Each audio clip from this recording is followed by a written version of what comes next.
সেদিন স্বরাষ্ট্র মন্ত্রণালয় নিয়ে কথা কইতে গিয়ে প্রশ্ন মনে আসছিল যে প্রফেসর ইউনূস কেন স্বরাষ্ট্র মন্ত্রণালয়ের সাথে কৃষি মন্ত্রণালয় দিছে। এখন দেখতেছি উনি কাজটা ঠিকই করেছেন। এই কৃষির ক্ষেত্রে যে কি বিশাল রাহাজানি চলতেছে সেটা পুলিশ দিয়ে ঠিক না করলে সম্ভবত আমাদের মুক্তি নাই। আর একটু খুলে বলি, আপনারা জানেন যে কৃষি পণ্য আমরা কিনি, তার দামের মাথামুন্ডু কিছুই নাই। মেলা দামে আমরা কৃষি পণ্য কিনি, কিন্তু কৃষক তার পকেটে টাকা যায় না। আমরা পরিবহনের সময় সিন্ডিকেটের কথা জানি, কিন্তু সেটা পুরা চিত্র না। কিন্তু কৃষি সেক্টরে একটা স্তরে না, নানা স্তরে সিন্ডিকেট। এর জন্য কৃষক আর ভোক্তা হিসেবে আমরা নিজেরাই শুধু আর্থিক ক্ষতির মুখোমুখি হইতেছি না, আমাদের দেশের খাদ্য নিরাপত্তা ঝুঁকির মুখে পড়তেছে। মানে আমরা ভবিষ্যতে পর্যাপ্ত খাদ্য পাবো কিনা সেটাও একটা সমস্যার বিষয়। আমাদের 18 কোটি মানুষের দেশ, প্রচুর খাবার উৎপাদন করতে হয়। সেটা যদি ঝুঁকির মুখে পড়ে তাহলে আমাদের জন্য এটা বিরাট বিপদ। যাই হোক, আমরা একটু বিষয়টা বিস্তারিত বুঝে নিই। আমাদের প্রত্যেকের বিষয়টা জানা দরকার। কৃষক ভাইদের তো জানা দরকারই, আর যারা বাজারে গিয়া শহরে দোকানদারের সাথে কথা বলেন, বার্গেন করেন, জিনিসপত্রের দাম কেন বেশি, তাদেরও এটা জানা দরকার। আমাদের দেশের মোট আয়তনের প্রায় 60% জমি চাষযোগ্য, এবং এই তালিকায় আমরা বিশ্বের 1 নাম্বার দেশ। দ্বিতীয় অবস্থানে আছে ডেনমার্ক, তারপরে আছে ইউক্রেন। মানে দেশের যত জমি আছে না, সে জমির কত শতাংশ চাষ করা যায়, চাষাবাসযোগ্য। সেই হিসাবে আমরা একটা বিশাল সুবিধার মধ্যে আছি। আমরা 1 নাম্বার দেশ, নিজেরাই জানি না। ইন্ডিয়া আয়তনের তুলনায় চাষযোগ্য জমির পরিমাণ 52%, আমাদের 60%। আমরা জানি ইন্ডিয়াতে মরুভূমি আছে, সেজন্য ওই জায়গায় চাষাবাদ করা যায় না। তো দেশের মোট আয়তনের তুলনায় চাষযোগ্য জমি শতাংশের ভিত্তিতে যদি দেখি, সবচেয়ে বড় 10টা দেশ, তাহলে Bangladesh 60%, India 52%, Denmark 58%, Ukraine 56%, Moldova 54%, Hungary 53%, Rwanda 52%, Nepal 28% মাত্র, ইন্দোনেশিয়া 31%, ফিলিপাইন 41%। তার মানে দেখেছেন তো আমাদের যে আয়তন, দেশের আয়তন, তার তুলনায় বিশাল পরিমাণে জমি কিন্তু চাষযোগ্য। কিন্তু সরকারের দূরদর্শিতা নাই, এবং ইন্ডিয়ার তোষণ করার পররাষ্ট্রনীতির কারণে আমরা বিগত 15 বছর অভিন্ন নদীর ন্যায্য হিস্সা পাই নাই। ফলে মৌসুমে পানি না পাওয়া, অতি বন্যা, এজন্য অনেক ফলন নষ্ট হয়। প্রত্যেক বছর দেশের বিশাল জনগোষ্ঠীর খাবারের যোগান দিতে আমাদের আমদানি করতে হয়। আমদানি করা কিন্তু কথা না, কোটি কোটি ডলার খরচ করতে হয়। আমাদের প্রবাসী ভাইরা কোটি কোটি ডলার আয় করে, আর আমাদের খাবার আমদানির জন্য কোটি কোটি ডলার খরচ করতে হয়। যদিও আমাদের খাবার চাষ করার জন্য যে জমির পরিমাণ, সেটা কিন্তু খারাপ না। আর এই জনগণের টাকা দিয়া আমদানি করা পণ্যের লাভ খায় কে? আওয়ামী লীগের চোর, তার অনুগত সিন্ডিকেট, হায়নার দল। সিন্ডিকেট কি সেটা আমরা একটু বুঝে দেখব। এবং এর ফলে জনগণের উপরে চাপায় দেওয়া হয় অতিরিক্ত মূল্য। এখানে শেষ না, সবচেয়ে দুঃখজনক ব্যাপার হইতেছে যে পণ্য দেশে কৃষক উৎপাদন করে, সে তার ন্যায্য মূল্য কৃষক পায় না। অথচ উৎপাদিত এইসব পণ্য বহুগুণ বেশি দামে বিক্রি হয় বাজারে। 2008 সাল থেকে 2024 সাল পর্যন্ত জাতীয় বাজেটে কৃষি খাতে ব্যয় বরাদ্দ ছিল 9% কইরা। একটা উদাহরণ দিই আসেন, তাহলে সীমাহীন দুর্নীতির চিত্র আরো পরিষ্কার হবে।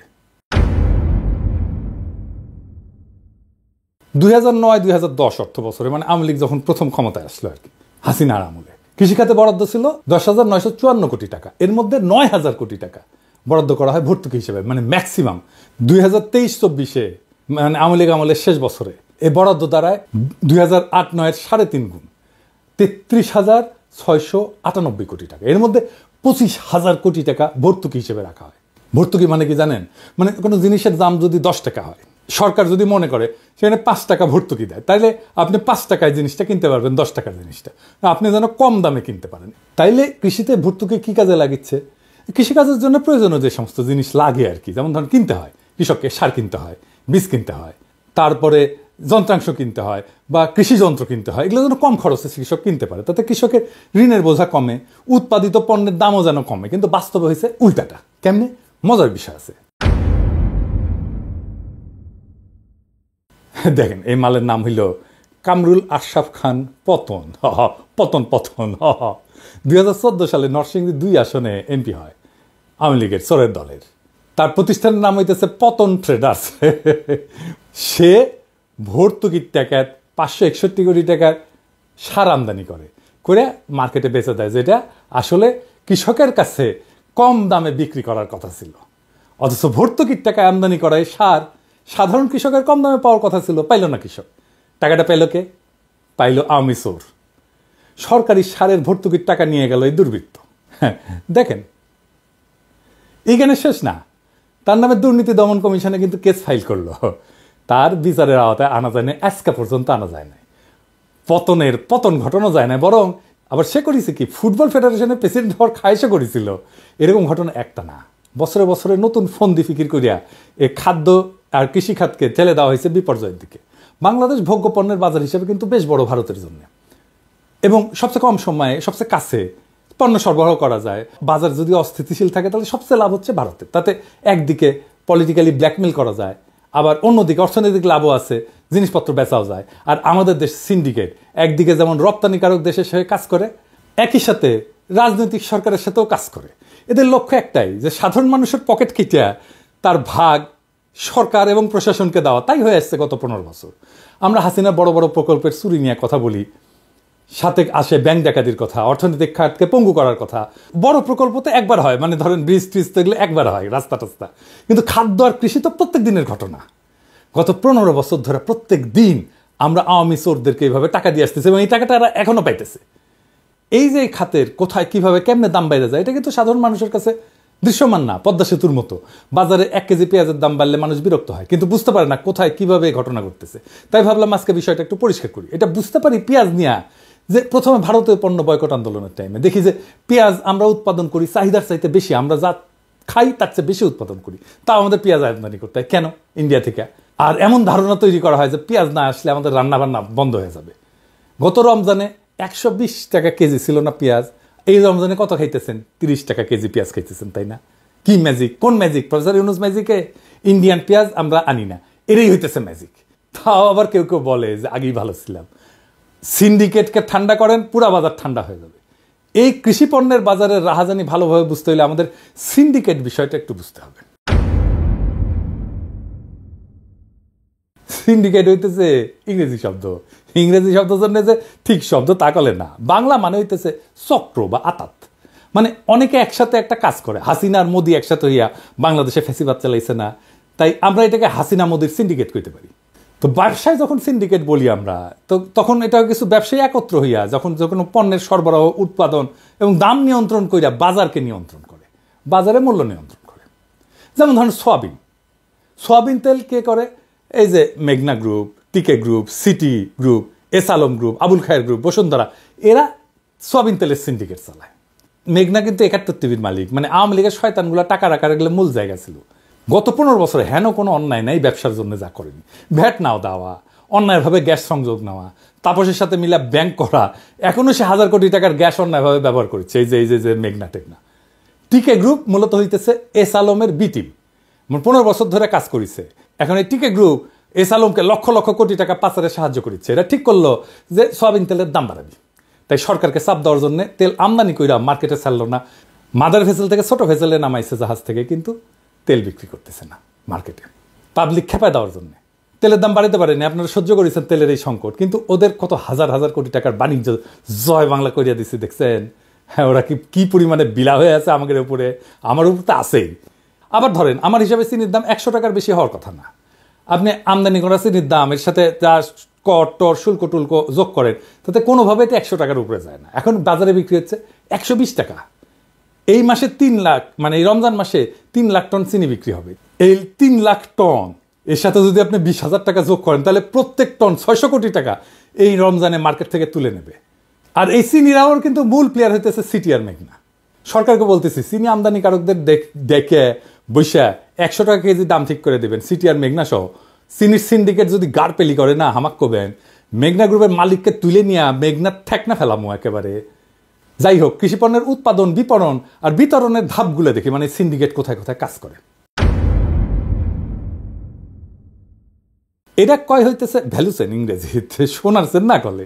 মানে আপনি এক একটা ধাপে আপনি ক্যাঙ্কা করে টাকা কামাচ্ছেন, সেটা সহজ জিনিস, কিন্তু ইংরেজিতে করলে না ভালো শোনায় আর কি। তো কৃষিপণ্যের জন্য ভ্যালু চেনটা দেখতে কেমন? আমাদের দেশে কৃষিপণ্যের ভ্যালু চেন হইল ব্যবসার প্রথম থেকে শেষ পর্যন্ত প্রত্যেকটা কার্যক্রম, যা দক্ষতার সাথে করলে ব্যবসা থেকে লাভ হয়, একই সাথে বাজারও নিয়ন্ত্রণ করা যায়। ভ্যালু চেনটা 6 ভাবে বিভক্ত। 1 নাম্বার হইতেছে ইনপুট বা সাপ্লাই, সার, বীজ, সেচ, যন্ত্রাংশ এবং কীটনাশক। এটা সরকার বিভিন্ন এজেন্সির মাধ্যমে, যেমন বিএডিসির মাধ্যমে করে, বিভিন্ন এনজিও, প্রাইভেট কোম্পানি, খুচরা বিক্রেতাও এটা সম্পৃক্ত। এরপরে 2 নাম্বার কি? কৃষিকাজ। ছোট প্রান্তিক কৃষি, বড় কমার্শিয়াল ফার্ম এরা করে। 3 নাম্বার গুদামজাতকরণ। সরকারি এবং বেসরকারি যারা গুদামজাত করে, ওয়্যার হাউসে পণ্য প্রক্রিয়াজাত করার পরে গুদামজাত করে, এই গুদামজাত করা হয় সরবরাহ এবং চাহিদার ব্যবস্থাপনাকে ঠিকঠাক করার জন্য। 4 নাম্বার হচ্ছে প্রসেস এবং ভ্যালু এডিশন। তার মানে হচ্ছে সরকারি বেসরকারি প্রতিষ্ঠান, যেমন রাইস মিল, আটা মিল, মানে তারা এটা ভাঙায়, আটা ভাঙায়, তারপরে ভুসি বের করে, তাই না? রাইস মিল, এটা চাল এটা পালিশ টালিশ করে, সিদ্ধ টিদ্ধ করে, এগুলো এটা হচ্ছে প্রসেসিং করে একটা ভ্যালু এডিশন করে আর কি। তারপরে 5 নম্বর হচ্ছে বিতরণ বা মার্কেটিং, যেটার সাথে জড়িত হচ্ছে ডিলার, হোলসেলার, খুচরা দোকানদার। ফাইনালি হচ্ছে ভোক্তা, যারা প্রত্যেক দিন খুচরা দোকানদারের সাথে টাকা পয়সা দিয়ে লেনদেন করে এবং বিরক্ত হয় আর বলে সরকারকে গালি দেয়, আর না হয় দোকানদারকে গালি দেয়। দোকানদার বলে যে মহাজন দাম বাড়িয়েছে, কিন্তু এই মহাজনরা কারা? এরা কই থাকে? সাধারণ মানুষের কাছে এর কোনো হদিস নেই। এই মহাজনে হইতেছে এই সিন্ডিকেট, এই ভ্যালু চেনের এক একটা জায়গায় এক এক বসে থাকা মাতবর তালেবরগুলো। এই সিন্ডিকেট হইতেছে অদৃশ্য, কিন্তু এদের প্রভাব আমাদের প্রত্যেক দিনের জীবনে প্রবল। একবার ভেবে দেখেন, এই বিশাল প্রক্রিয়া কি 6 মাসে গড়ে তোলা সম্ভব? দীর্ঘ 15 বছরের প্রত্যেকটা স্তরে দুর্নীতি এবং সিন্ডিকেট করে পুরো ব্যবস্থাকে নিজেদের নিয়ন্ত্রণে নিয়ে বাজার পরিচালনা করেছে। নিজেদের স্বার্থে দ্রব্যমূল্যের দাম কখনো বাড়াইছে, আবার কখনো কমাইছে। বাংলাদেশের যদি ধরেন, তাহলে 45% লোক এই যে ভ্যালু চেনের সাথে যুক্ত, মানে হয় বিতরণ অথবা উৎপাদন অথবা গুদামজাতকরণ। এবং এর মধ্যে 1,60,00,000 প্রান্তিক কৃষক, যাদের বেশিরভাগ দরিদ্র। তরুণ প্রজন্ম বাপদাদার এই পেশার প্রতি আগ্রহ হারায় ফেলতেছে ক্রমশ। তারা কৃষি পণ্যের দাম পাচ্ছে না, তার প্রত্যেক দিন বেকারত্বের বোঝা মাথায় নিয়ে ঘুরে বেড়াচ্ছে। কেউ কেউ সামান্য সচ্ছলতার আশায় শহরে বিভিন্ন সার্ভিস সেক্টরে নিয়োজিত হয়েছে, আর কেউ কেউ অবৈধ কাজে জড়ায় পড়ছে প্রত্যেক দিন। গত 15 বছর হাসিনার মাফিয়া সরকার এই তরুণদের বিভিন্ন প্রক্রিয়াতে চাঁদাবাজি, মাদক ব্যবসা, রাস্তায় পিকেটিং এগুলোর কাজে লাগাইছে। এই যে ভ্যালু চেন, এটাকে সাপোর্ট দেওয়ার কথা সরকারের, এটাই সরকারের কাজ। এখানে প্রযুক্তি দেওয়ার দরকার, এখানে যান্ত্রিকতা বাড়ানো দরকার, এখানে গবেষণা করা দরকার, এখানে পলিসি তৈরি করা দরকার। কিন্তু হাসিনা সরকার পদে পদে পরিকল্পনা করে ধ্বংস করছে এই খাতকে। কি কি খাতকে ধ্বংস করছে আসেন দেখি একটা একটা করে। যেমন ধরেন বিনিয়োগ এই কৃষি সেক্টরে 2022-23 অর্থ বছরে বাংলাদেশ কৃষি ব্যাংক তাদের ফাইন্যান্সিয়াল রিপোর্ট প্রকাশ করছে, যেটা পরবর্তীতে বাংলাদেশ ব্যাংক আটকায় দেয়। কারণ ছিল কৃষি ব্যাংক তাদের খেলাপি ঋণের পরিমাণ লুকায় এবং সেটা কম করে দেখায়। প্রকাশিত রিপোর্টে খেলাপি ঋণের পরিমাণ ছিল 3,315 কোটি টাকা, যেটা বাংলাদেশ ব্যাংকের হিসাবে প্রকৃত খেলাপের পরিমাণ ছিল 6,503 কোটি টাকা। তো কৃষি ব্যাংকের মূল কাজ কি ছিল? গ্রামীণ উন্নয়ন এবং প্রান্তিক কৃষকদেরকে সহজ শর্তে ঋণ দাও। তাইলে এই ঋণ কাদের দেওয়া হয়েছিল? খেলাপি হয়েছে।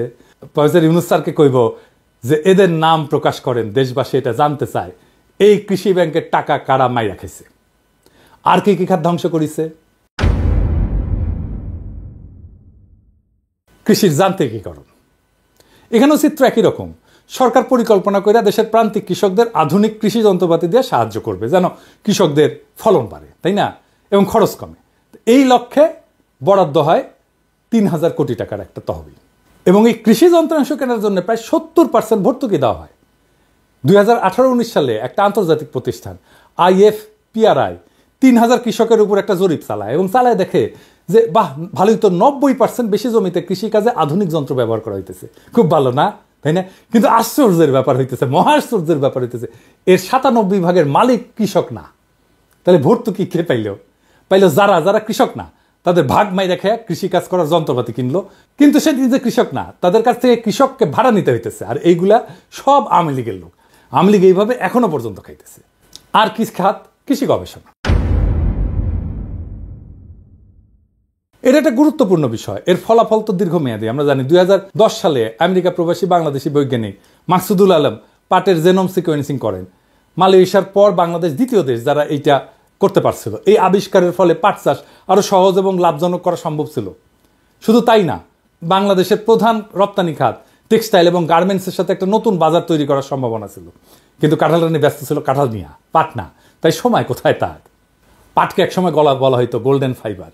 70-এর দশকে আমরা যখন ছোট ছিলাম, স্কুলে পড়তাম না, তখন আমরা রচনা লিখতাম ইংরেজিতে, গোল্ডেন ফাইবার অফ বাংলাদেশ। এখন ইন্ডিয়া 1 নাম্বার দেশ পাট উৎপাদনে এবং রপ্তানিতে। তাইলে কোথায় গেল আমাদের দেশের আবিষ্কার? FAO পাটকে আখ্যা দিছে ফিউচার ফাইবার, ভবিষ্যতের তন্তু হিসাবে। 2014 সালে মাকসুদুল আলম মারা যান, রেখা যান তার অমর কীর্তি, এবং সাথে সাথে স্তীমিত হয়ে যায় প্রায় $20 বিলিয়ন মার্কেটে বাংলাদেশে প্রবেশের সম্ভাবনা।